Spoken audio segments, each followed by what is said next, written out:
So I'm wondering if the virtual particle, which is the weirdest thing ever, I'm wondering if it's evidence of a simulation. So the proton has an up quark, a down quark, and an up quark. That's like what it's made of. I guess in the center of a proton, those quarks can actually kind of become like a blur. That's kind of proving several things. It's proving that the universe is really a statistical probability. That blur of those quarks is probably how the wave function comes to be a thing because they're constantly like a soup in the center of this proton. And a soup is a lot like a wave function. It's like this blending of all probabilities of all elements, let's say, in a soup. Let's say like a real soup on your stove. It's like a blending of all elements of the soup, right? Well, that's kind of what's happening in the center of a proton. It's like the blending of all the quarks. So that blending is really creating like a probability distribution, like a wave function. So it's kind of creating that in the center of the proton.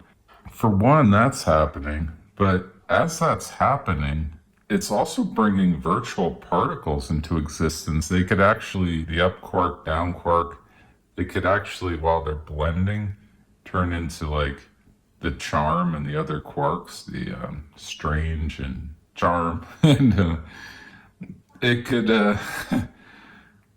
So while it's doing this, it's like bringing virtual particles into existence.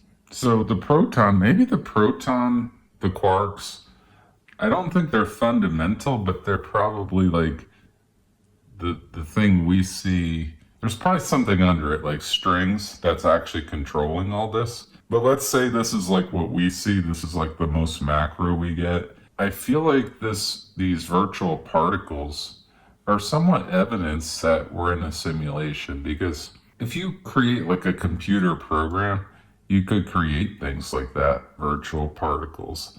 In fact, like a pixel is a lot like a virtual particle in a way. It's like a digital representation. Like say I take a photo of a tree. A pixel is like a digital representation of this really tiny, like little tiny atom or aspect, proton, whatever you want to call it. It's this little part of the tree.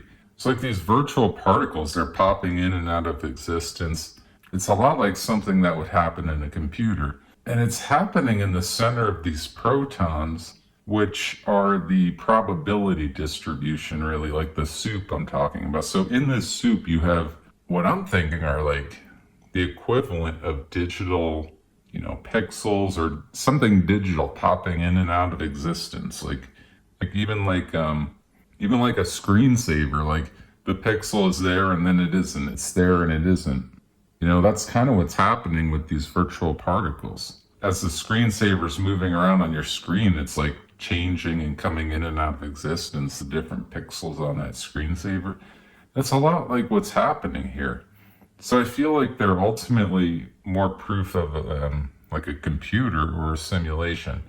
I also think this is the weirdest thing ever, this virtual particle. It means that the proton is basically not even a real thing. 99% of it is not real. And I'll play this documentary I'm watching here. Listen to this. They basically say that. Listen to this. Turns out the internal anatomy of a proton is even stranger than we might imagine. Not only is the majority of the mass made up of energy and quantum dynamics, but the composition of the matter isn't as constant as we might imagine. Sometimes one of the typical quarks inside a proton can spontaneously shapeshift into a charm quark and its antimatter counterpart.